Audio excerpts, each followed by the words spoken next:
Hello नमस्कार मेरे प्यारे भारतवासियों, मैं फिर से आ गया हूँ और एक नए वीडियो के साथ आपके सामने फिर से प्रस्तुत हुआ हूँ और कुछ शास्त्रों में वर्णित बातों को लेकर फिर मैं आ गया हूँ ज्योतिष ज्ञान की एक नए सीरीज में। तो मैंने कल ही आपको बता दिया था, शनिवार को ही बताया था क्योंकि कल शनिदेव पर वीडियो बनी थी और मैंने पहले ही आपको बता दिया था कि जो आज की वीडियो होने वाली है वो भैरव नाथ के ऊपर होने वाली है, ध्यान दीजिएगा। तो सबसे पहले तो हम ये समझते हैं कि ये भैरव देव हैं कौन। सबसे पहले तो हमारा टॉपिक ये रहने वाला है कि ये जो भैरव देव हैं ये हैं कौन, है ना। सबसे पहले तो हम इस बात को समझने की कोशिश करेंगे और बहुत ध्यान से इस बात को समझने की कोशिश आप लोग भी करें। तो ये भैरव कौन है मैं आपको पूरी बात समझाऊंगा, है ना। इसको भी आप समझेंगे कहीं ना कहीं, तो हम लोग समझने की कोशिश करेंगे कि भैरव जी कौन है। तो माई सेल्फ SG वाजपेयी, मैं द यूनिवर्स क्लासेस का ऑनर एंड टीचर हूँ और मैं आपके लिए ये सीरीज़ लाया हूँ जिससे मैं आपको ये बताऊँगा कि किस प्रकार से हमारे यहाँ शास्त्रों में बहुत सारी चीज़ों का वर्ण है जिनको हम नहीं जानते हैं। तो उसी के ऊपर मैं श्रृंखला सीरीज़ शुरू करके आपको मैं इस ज्ञान को बताने की कोशिश कर रहा हूँ।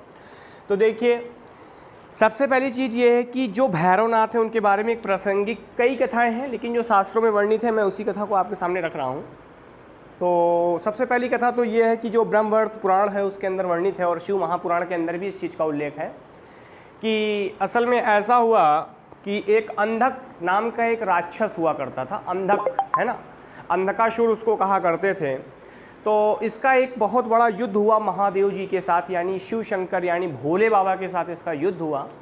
और जब युद्ध हुआ तो कहते हैं कि इसने शंकर जी के यानी शिव जी के सिर पर वार किया, जिससे उनके सिर के 4 हिस्से हुए और वहाँ से रुधिर की धार उत्पन्न हुई और उस रुधिर की धार से उत्पन्न हुए काल भैरव, ठीक है। और जब काल भैरव उत्पन्न हुए शिव जी के रक्त से यानी शिव जी के रुधिर से, तो उन्होंने फिर अंधकसुर का वध कर दिया। तो एक तो ये प्राचीन प्रमाण है काल भैरव का, और दूसरा प्राचीन प्रमाण ये भी है कि असल में ऐसा हुआ कि एक बार ब्रह्मा जी को अभिमान हो जाता है और वो अपने 5वें मुख के द्वारा 5वें वेद का निर्माण करने चले जाते हैं। लेकिन जब ये बात शिव जी को पता लगती है, और दूसरी बात ये भी थी कि इन्होंने कहीं ना कहीं शिव जी के गणों को, उनकी वेशभूषा को देखकर कहीं ना कहीं अपमान कर दिया था। चूँकि काल भैरव गणों में ही आते हैं तो उन्हें क्रोध काफ़ी आया इस बात को लेकर और उन्होंने अपने हाथों के द्वारा ब्रह्मा जी का वो 5वां मस्तिष्क निकाल दिया उनके सिर से, ठीक है, यानी उनके घमंड का विनाश किया। इसीलिए ब्रह्म हत्या का पाप भी काल भैरव के सर पर आया। तो आज हम चलेंगे तो सबसे पहले हम विशेष से ही शुरू करेंगे, क्योंकि भैरव कलयुग में बहुत ही विशेष प्रभावी देवता है। मैं आपको पहले बता देता हूँ क्यों। क्योंकि आजकल क्या है कि हर अच्छे इंसान के पीछे शत्रु बहुत लगे हुए हैं। पहली बात तो ये है, अगर कोई अच्छा इंसान अच्छे रास्ते पर चल रहा है उसके बावजूद भी उसके बहुत सारे शत्रु हैं जो उसका पीछा कर रहे हैं। अब शत्रु भी 2 तरीके से हैं। मैंने आपको कुछ प्रीवियस वीडियो में भी बताया था कि एक शत्रु होता है जो सामने से वार करता है, उससे तो आप सजग हो सकते हो, उससे तो आप थोड़ा बहुत लड़ भी सकते हो, लेकिन जो पीठ पीछे वार कर रहा है उसका आप क्या कर सकते हो, कुछ नहीं कर सकते। तो ऐसे ही शत्रुओं का विनाश करते हैं काल भैरव। तो ठीक है, आज मैं आपको बताता हूँ आगे की बात। तो समझिएगा, सबसे पहले मैंने विशेष पॉइंट से ही मैंने आज इसकी स्टार्टिंग की है। तो देखिए, काल भैरव का अर्थ जो देखने में भयंकर हो, मतलब बहुत ही काला रूप है इनका, विशिष्ट का रूप है इनका, भयंकर हो। इनका जो मंत्र है वो ओम काल भैरवाय नमः है। ये सभी शत्रुओं का विनाश कर देता है अगर आप इस मंत्र का जप करते हैं विधि विधान से। इनकी सवारी जो है वो कुत्ता है। इनका जो अस्त्र है वो डंडा है, त्रिशूल है। मतलब ये डंडा रखते हैं और त्रिशूल रखते हैं। इनके एक हाथ में डंडा और दूसरे हाथ में आपको त्रिशूल मिलेगा। शिव के चौथे अवतार माने जाते हैं। मैंने अभी बताया ना कि अंधकसुर का वध करने के लिए इनका जन्म हुआ। इनकी जो पत्नी है वो माता पार्वती का ही अंश है जिनका नाम भैरवी है। आपने सुना होगा भैरवी देवी के बारे में। तो भैरवी जो है वो महाकाल भैरव की पत्नी है। अंधक राक्षस के अंत के लिए शिव के रक्त से उत्पत्ति, मैंने अभी ये कहानी आपको थोड़ी देर पहले ही बताई है। दंडपाणी भी, इन्हें दंडपाणी भी कहा जाता है क्योंकि ये दंड देने वाले हैं, ठीक है ना। जन्म जो है, इनका जन्म कब हुआ था? जब इनका जन्म हुआ उस समय शिव जी के रुधिर से, तो उस समय कृष्ण पक्ष की अष्टमी थी, ध्यान रखिएगा, और दोपहर का समय था, मध्याह्न का समय था, 12 बजे के आसपास का समय था, में हुई। ब्रह्मा द्वारा शिव की वेशभूषा का अनादर करने के कारण एवं 5वें वेद का भी रचना करने जा रहे थे और इसी कारण भैरव ने उनका 5वां मुख, मतलब कहीं ना कहीं जब देवताओं ने मना किया कि ऐसा करना गलत है, आप ऐसा ना करें, तो 5वां मुख अपने नाखूनों के प्रहार से, मतलब काल भैरव ने काट दिया था। ध्यान रखिएगा। और हमारे यहाँ जो शास्त्र हैं उनमें अष्ट भैरव का उल्लेख है। अष्ट भैरव जो तंत्र शास्त्र के प्रतिनिधि कहे जाते हैं, ठीक है, अघोरी साधकों के प्रमुख हैं ये। आगे मैं बताता हूँ, इसमें पहले आते हैं आसितांग भैरव, पहले आते हैं आसितांग भैरव, दूसरे हैं रुद्र भैरव, तीसरे हैं चंद्र भैरव और 5वें हैं, इसके बाद हैं आपके देखिए अष्ट भैरव, आसितांग भैरव, रुद्र भैरव, चंद्र भैरव, फिर हैं क्रोध भैरव क्योंकि क्रोध से भरे हैं, उन्मत्त भैरव, फिर हैं कपाली भैरव, इसके बाद हैं भीषण भैरव और फिर कौन है, संहार भैरव। ध्यान से समझ लीजिए। मैं एक बार फिर से इनके अष्ट भैरव का जो शास्त्र के अंदर हमारे यहाँ जो उल्लेख है मैं वो आपको बता रहा हूँ। इसमें पहले आते हैं अष्ट भैरव, दूसरे हैं अशितांग भैरव, तीसरे हैं रुद्र भैरव, चौथे हैं चंद्र भैरव, इसके बाद क्रोध भैरव, फिर उन्मत्त भैरव, फिर कपाली भैरव, फिर भीषण भैरव और फिर संहार भैरव। ये हैं। एक इनका परम गूढ़ मंत्र है जो मैं आपको बता रहा हूँ, जरा समझिएगा, जो अधिकतर साधक इनकी साधना करते वक्त करते हैं साधना में। भैरवः पूर्ण रूपो ही शंकरस्य परात्मनः मूढ़स्तेवेन जानन्ति मोहिताः शिवमायामया। मैं एक बार फिर से रिपीट करता हूँ इस मंत्र को, ये बहुत ही प्रमुख मंत्र है शिव भैरवनाथ के आवाहन का, भैरवनाथ की साधना का। भैरवाः पूर्ण रूपो ही शंकरस्य परात्मनः मूढ़स्तेवेन जानन्ति मोहिता शिव माया, मतलब शिव की माया है ये, है ना।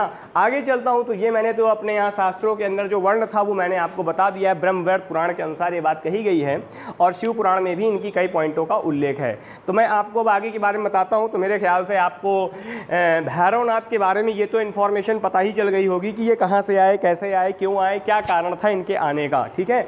अब काल जो इनकी जो कलयुग के अंदर साधना मैंने बताया, ये शत्रुओं से आपको बचाते हैं, छिपे हुए बड़े बड़े शत्रुओं से आपको बचाते हैं, क्योंकि आजकल दुनिया में जो अच्छे लोग होते हैं उन्हीं के शत्रु बनते हैं। ध्यान रखिएगा, कभी भी खराब इंसान के शत्रु नहीं बनते हुए, क्योंकि वो तो पहले से ही खराब है ना। तो आगे चलते हैं, आगे बताते हैं। आज का टॉपिक ही हमारा है भैरव करते शत्रुओं से रक्षा, ठीक है। तो मैं आगे बताता हूँ। सबसे पहले थोड़ी बात को समझ लेते हैं। आधुनिक युग में समाज में चारों ओर वैमनस्यता, मतलब बहुत सारा व्यभिचार फैला हुआ है। वैमनस्यता का मतलब क्या, काम कोई नहीं करना चाहता, फ्री में सब चीज़ मिल जाए। आजकल का समाज ऐसा हो गया है, कहीं ना कहीं द्वेष हो रहा है। कोई अच्छे काम करे तो उसे द्वेष कर रहे हैं, कपट कर रहे हैं, अहंकार भरा हुआ है, आदि बुरी भावनाओं का ही वर्चस्व है। कलयुग है ना, कलिकाल चल रहा है तो इनका तो प्रभाव रहेगा ही। यदि आप भी ऐसी भावनाओं का शिकार हो रहे हैं तो भैरव देव जी की साधना करने से आपको ऐसी हर परेशानी से निजात मिल जाएगा। देखिए ध्यान रखिएगा, अगर आप भैरव बाबा की उपासना करते हैं तो आपको इस तरह की हर प्रॉब्लम से छुटकारा मिलेगा। तंत्र शास्त्र में भैरव को रुद्र नाम से, ध्यान दीजिएगा, तंत्र शास्त्र के अंदर भैरव को रुद्र नाम से नाम दिया गया है, जबकि वेदों में परमात्मा के रौद्र रूप के लिए कालाय नमः पद का प्रयोग किया गया। ध्यान रखिएगा, कालाय पदा नमः का जो प्रयोग है वो परमात्मा के रौद्र रूप के लिए है, ठीक है। अब मैं आपको आगे बताता हूँ। देखिए इनकी साधना किस तरह से है, किस तरह से आप इनकी साधना कर सकते हैं, किस तरह से साधना करके आप अपने शत्रुओं से छुटकारा पा सकते हैं और अपने जीवन में विजय श्री पा सकते हैं और अपने जीवन में कहीं ना कहीं आप सक्सेस हो सकते हैं। तो मैं ये चीज़ अब आपको बताने जा रहा हूँ, तो ध्यान से समझने की कोशिश करिएगा आप, है ना। तो मैं आपको बताता हूँ कैसे करना है। देखिए किसी भी माह की शुक्ल पक्ष के, किसी भी माह की शुक्ल पक्ष के मंगलवार के दिन शुभ समय में इस साधना को प्रारंभ कर देना चाहिए और इस साधना को 7 दिन ही करना है। ऐसा शास्त्रों में वर्णित है और मैंने पढ़ा है, जो मैं आपको बता रहा हूँ होता है। और हर दिन भैरव मंत्र की 51 मालाएं, ध्यान रखिएगा 51 मालाएं, न कम न ज़्यादा, फेरना आवश्यक होता है। यदि साधक जो भी साधना करने जा रहा है मूंगे की माला का प्रयोग करता है तो बेहतर माना जाएगा, या फिर हकीक की माला भी मान्य है। मतलब आप या तो मूंगे की माला से इनकी साधना करें या फिर हकीक ले लें, उसकी माला से इनकी साधना करनी है। साधना करने से पहले उस स्थान को साफ कर लें, वहाँ पर लकड़ी की एक चौकी, लाल चावल की 4 ढेरियाँ, मतलब ऐसे चौकी बना लें उस पर एक लाल कपड़ा डाल दें, उस पर 4 ढेरियाँ इस तरीके से और बीच में एक ढेरी, है ना।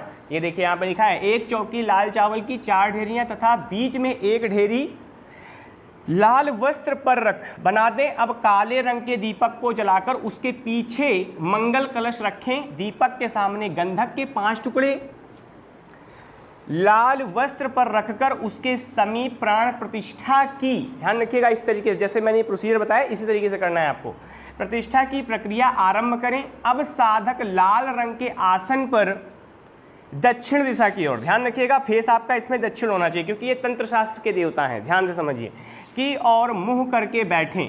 अब मंत्र क्या है, मंत्र क्या है यहाँ पर मैं आपको बताता हूँ। ओम हिम बटुकाय श्रीम आपंति उद्धारणाय भैरव देवता प्रीतिये मम अमुक कार्य सिद्ध्यार्थ भैरव प्रयोगे महम करिष्ये। मैं फिर से रिपीट कर देता हूँ, फिर से सुनिएगा। ओम हिम बडुकाय श्रीम आपंति उद्धारणाय भैरव देवता प्रीतिये मम अमुकः कार्यः सिद्धार्थ भैरव प्रयोगे महम करिष्ये। ये मंत्र है, ध्यान से समझ जाइएगा। ये ऐसा मंत्र है कि आपको अच्छे अच्छे शत्रुओं से छुटकारा दिला देगा। ठीक है, आगे चलता हूँ। और ये हमारे यहाँ शास्त्र के अंदर ब्रह्मवैवर्त पुराण के अंदर इसका उल्लेख है। मैं आगे बताता हूँ। से शुरुआत करते हुए आगे की प्रक्रिया पूरी करें। भैरव साधना से साधक की कामना पूरी होती है, ध्यान रखना। इससे आपकी जो भी कामना होगी वो भैरव बाबा पूरी करेंगे। उसमें जो बाधा आ रही होगी उससे वो आपको निजात दिलाएंगे और वह तेजस्वी हो जाता है। अब जो भैरव बाबा की साधना करेगा वो कैसा हो जाएगा, तेजस्वी हो जाएगा, उसका बल बढ़ जाएगा, उसकी साधना बढ़ जाएंगी, उसको बल प्राप्त होगा, किसका, भैरवनाथ का, जिससे उसके विपक्षियों की पराजय होती है। हालांकि भैरव साधना पूरी श्रद्धा और विधि पूर्वक करने से ही लाभ देती है। मतलब ये नहीं है कि किसी भी, जैसे भोलेनाथ की आपने उपासना की तो वैसे किसी भी देवता की उपासना अगर आपको करनी है तो पूरी मन श्रद्धा भक्ति से आपको समर्पण भाव के साथ करनी पड़ेगी, तभी जाके उसका फल मिलेगा। ठीक है, तो आज मैं आपको एक पॉइंट और भी बताता हूँ। इनका वाहन है कुत्ता। तो अगर आप कुत्ता पालते हैं और अगर कुत्ते को रोटी देते हैं तो कहीं ना कहीं आपके शत्रु तो बनेंगे ही नहीं। ये बात तो आप पहले से ही जान लीजिए। अगर आप कुत्ता पालते हैं, कुत्ते की सेवा करते हैं तो आप शत्रुओं से छुटकारा तो वैसे भी पा जाएंगे। आपके वैसे भी बहुत सारे शत्रु क्या होंगे, विनाश के गर्त में चले जाएंगे। तो ये मैंने आज आपको भैरवनाथ से जुड़ा हुआ पूरा का पूरा एक टॉपिक समझाया है और मुझे लगता है, मुझे आशा है कि ये मेरे द्वारा बताया गया नॉलेज आपको समझ में आया होगा और ये मैंने शास्त्रों के अंदर से निकाल के आपके समक्ष रख दिया है, जो कि भैरव शास्त्र के अंदर से वर्णित है। तो कल तो भोलेनाथ बाबा का दिन है ना, तो आज मैंने भैरव जी के बारे में तो आपको बता ही दिया और कल भोलेनाथ महादेव का वीडियो आने वाला है, तो आप लोग देखना मत भूलिएगा। मेरा नेक्स्ट वीडियो जो कि सोमवार को होगा भैरवनाथ तो आज थे, संडे को मैंने इनको लिया है।